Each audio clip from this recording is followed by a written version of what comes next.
So here's the deal. I'm going to buy that fancy car from you. Margareta doesn't need it. She's just a regular person.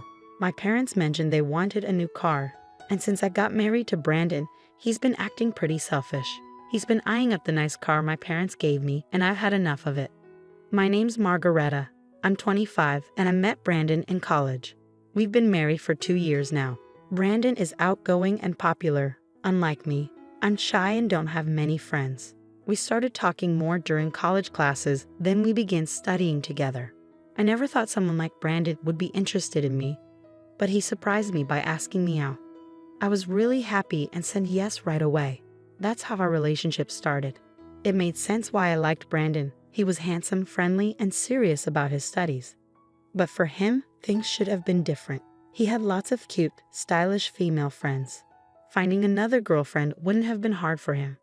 Once, I bravely asked him, "Do you really think I'm the right one for you?" He seemed surprised and asked why I was bringing it up. I admitted, I'm not very confident. I wanted to know why he chose me.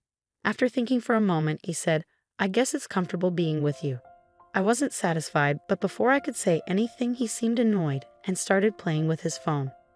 Not wanting to argue, I quickly ended the conversation. "Yeah, you're right. Sorry for bringing it up." Even though I still had doubts, our relationship kept going smoothly. Time passed quickly. We finished college, got married, and moved into a condo. I got a job at a regular company while Brandon went off to do more school and research. When I told my mom we were getting married, she was really happy. She said, "That's great news." We were starting to worry. "We thought you'd introduce us to a boyfriend sooner." I felt bad for not telling them about Brandon earlier, but Mom understood. She said I've always been independent, handling things on my own. Knowing Brandon was there for me made her feel better. My parents met in college and still love each other a lot, which I admire. Dad worked hard, climbing up the ladder at a big company. Mom supported him and also pursued her passion for cooking. She became really good at it and even teaches cooking classes now. They respected each other's lives and gave each other space. Growing up with them, I learned to be independent too. I wasn't great at much except studying, so I didn't go to grad school. I wanted to be self-sufficient and start my own life soon. Even though I grew up in a well-off family, I didn't want to rely on them forever. I wanted to have a family of my own, like Mom and Dad. I hope to make them proud by having kids someday. It might sound simple, but for someone like me, it's a big goal. Once we moved in together, Brandon started acting more selfishly. He was a grad student and worked part-time, but he didn't pitch in much for our living costs. I tried bringing it up gently, saying, "Hey, Brandon, it would be really helpful if you could contribute more of your part-time earnings towards our expenses." But he just coldly replied, "I do contribute some, you know.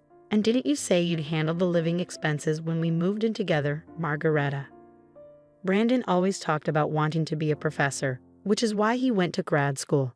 I had assured him not to worry about money when we got married, telling him I had a good job. I murmured, "Yeah, I did say that," feeling unsure about what to say next. Brandon sighed heavily. "You wouldn't get it. Being a grad student costs a lot for socializing and stuff. Oh, and by the way, I need money for a research trip. Can you lend me $500? I'll pay you back later." Brandon's financial pressure became more common and our problems got worse. He started spending more nights away from home, leaving me waiting by the phone with cold meals in front of me. When he did come home happy for a change, I was too forgiving. He'd sometimes say things like, "Hey, Margarita, remember you wanted to go somewhere?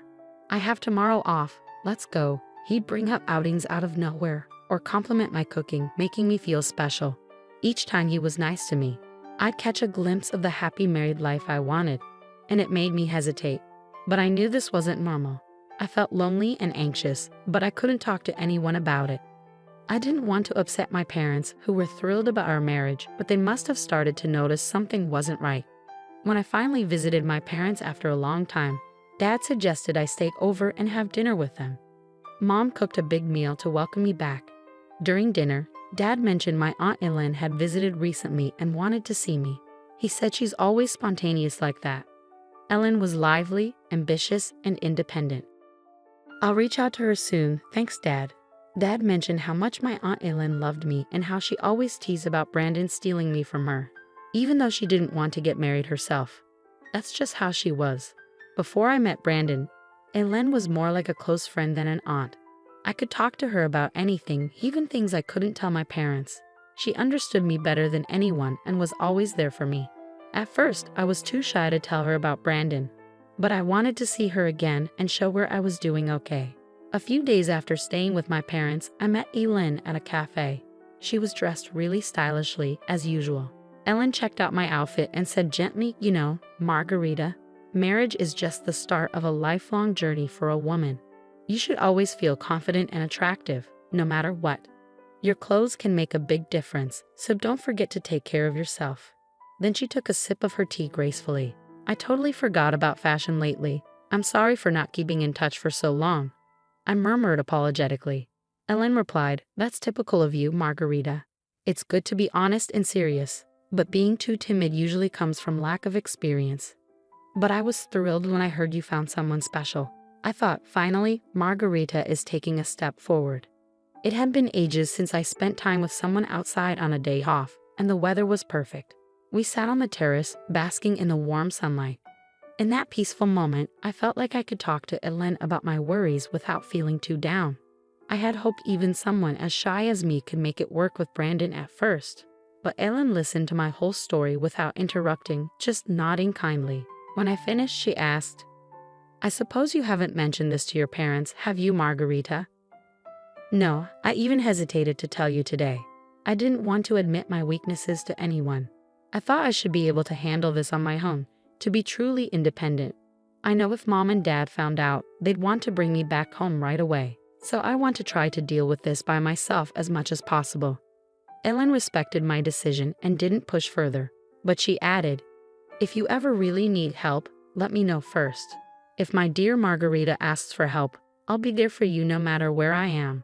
A month later, Mom called and said, "When you have time, could you come over? It's not urgent." Since I had the next day off, I went to see my parents. When I saw a car parked in the driveway, I couldn't contain my excitement. "Dad, is this car new? Did you just get it? Dad, can I really take it for a spin? What if I crash it?" I teased, feeling excited about the fancy car. "Don't worry about that. This card is for you, Margarita. Use it however you like. It'll come in handy," Mom whispered to me. "We saw this car in a TV commercial, and you said you liked it," Dad recalled. "So it's our gift to you. You've been going through a tough time lately, so we wanted to cheer you up. If things get tough, just drive this and come home anytime," he said with a warm smile. The car Dad got for me was an SUV from a famous foreign brand, and he even arranged a parking spot near my condo. I couldn't believe it, and I laughed in disbelief. Later, when I was driving downtown, I reached into my pocket, found the car key, and pressed the button. The lights flashed in all directions. Just then, I heard a familiar voice calling out from behind. "What's with the car?" I turned to see Brandon, my husband, who hadn't been home in a while. It felt like we were living separate lives. I was speechless as he looked at the car with a smug expression. "Ah, I see. A gift from your parents, right?" Every time I faced Brandon, I struggled to find my voice, but I was tired of feeling that way. "Brandon, don't you care anymore? Do you even care about me?" I managed to say, gathering my courage. Then Brandon said something shocking. "Are you just realizing now? Did you really think I loved you all this time? It's ridiculous how hopeful you are." His dry laugh rang in my ears. Something inside me snapped, and I blurted out, louder than usual, "Then why did you marry me?" "Wow, really? You're going to be that cold about it?" I couldn't believe what Brandon was saying. "So marrying me was just a meal ticket for you, huh? And now you want the car too because it's wasted on me? That's just great." Brandon didn't seem to care about how hurtful his words were. "And if you say no, we're getting divorced.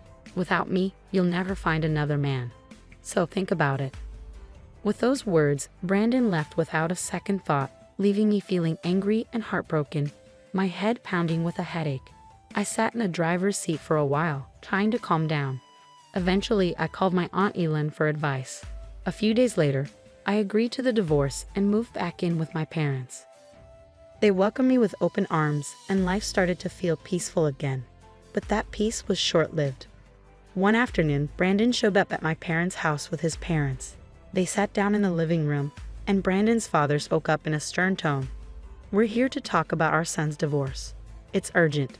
When drafting the divorce papers, Margareta warned Brandon, "If you don't agree to the divorce, I'll use my parents' connections at the university to ruin your future. It wouldn't be hard to damage the career of a junior registrar if their daughter complains." Brandon truly loved Margareta. Her behavior was too harsh. It's clear she was trying to intimidate him. "We could easily challenge the divorce," Brandon's father said, feeling deceived by Margareta.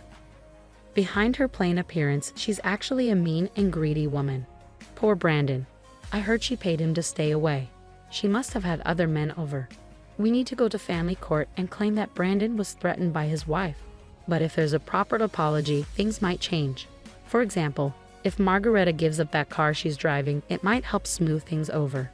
Brandon and his parents remained silent, just listening to their parents' protests. Suddenly, the doorbell rang, and Mom went to answer it. Ellen appeared behind Mom as she came back to the living room. "Sorry I'm late. How's the discussion going?" Brandon's family had met Ellen once at my wedding. "What are you doing here? It's rude to barge in like that. We're busy right now. Outsiders should leave," Brandon's mother objected. No, don't be like that. You've heard about Brandon's divorce, right? How would an outsider like you know about that? I had been informed by my brother earlier. I couldn't miss such an important moment for my dear niece, Ellen said, offering a reassuring glance. "You're probably here to stop the divorce or for money. Can you still say that after seeing this?" Ellen pulled out a stack of documents from her bag, laid them out on the table, and showed them to everyone. "I hired a detective to look into this. It turns out Brandon has been cheating on Margareta with multiple women despite being married. He hardly came home because of it. He took advantage of Margareta's kindness and even asked her for money. That's ridiculous. I was just busy with my research at the university. When I did come home, we ate together and went on trips, right? We were like any other married couple, right, Margareta? Say something." "Brandon, you don't need to defend yourself. We'll handle this. It's not your fault. We understand," his father reassured him. "That's right. These documents from who knows where are surely lies. Our Brandon would never cheat. He's such a kind and outstanding son," his mother protested. "You might be kind to your parents, but that kindness seems to end there. Like father, like son." "Now, Brandon's mother, take a look at these photos," Ellen said, pulling out a picture from the documents. "I recently stayed at a hotel for a business meeting and saw Nicholas there. He was with another woman, looking very cozy. So I had the detective look into Nicholas too. The results were just as I expected. Do you understand now?" Brandon's mother's face went pale as she grabbed the documents and examined them closely. "What is this, Nicholas? How long have you been doing this? It's all lies, isn't it, Veronica? Stop looking. Give me that." Nicholas, looking panicked, tried to snatch the documents, but it was too late. Veronica, distraught, confronted Nicholas. "You've been cheating on me. The car you wanted so badly was for her in these photos, wasn't it?" No matter how hard Nicholas tried to calm her down, Veronica wouldn't listen. The discussion about Brandon's divorce was forgotten as Veronica stormed out of the house, crying, with Nicholas following after her. Left behind, Brandon said, "Hey, wait, what about me?" and followed them out in confusion. The rest of us were left in stunned silence for a while, but Aylin had a satisfied look on her face, winking at me. Later, Aylin told me that Brandon's parents did end up getting divorced. "You won't fall for such a terrible man again. Let's make you more attractive. I'll teach you everything about grooming yourself as a woman." Despite her busy schedule, Ellen visited me often and took me to various places like meals and shopping trips. During that time, I learned a lot from her. A year after the divorce, I made the decision to go to graduate school. I worked hard to improve myself, focusing on my studies. Time passed quickly, and one day, I heard someone call my name at a street intersection. I turned around to see Brandon. "It's been a while. You've changed a lot, haven't you?" At first, I didn't even recognize him. In Brandon's eyes, the woman standing before him was no longer the plain ex-wife he knew, but had transformed into an incredibly beautiful and attractive woman. Meanwhile, Brandon had fallen on hard times due to the scandal of his parents' divorce. It seemed he was no longer attending graduate school. His parents, Nicholas and Veronica, had decided to stop providing him with financial support because of the trouble he caused. He was struggling to afford his tuition and living expenses, far from the carefree life he once enjoyed. The women who used to be interested in him had left him one by one. The former glory he once had vanished in an instant, and now he found himself face to face with his ex-wife, who seemed to be a completely different person. As Brandon was about to suggest catching up, a man approached and asked, "Sorry for the wait. Are you a friend of Margarita's?" It was Leonard, the man I was currently dating. Wow, that guy is really handsome, isn't he? He's so tall.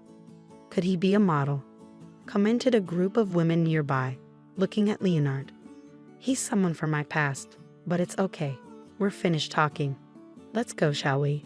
Leonard said, taking my hand and briefly acknowledging Brandon. Brandon stood there, stunned, as Leonard led me away by the hand. Without a second thought for Brandon, Leonard and I walked towards the crosswalk, and I didn't look back, keeping my gaze straight ahead as we left.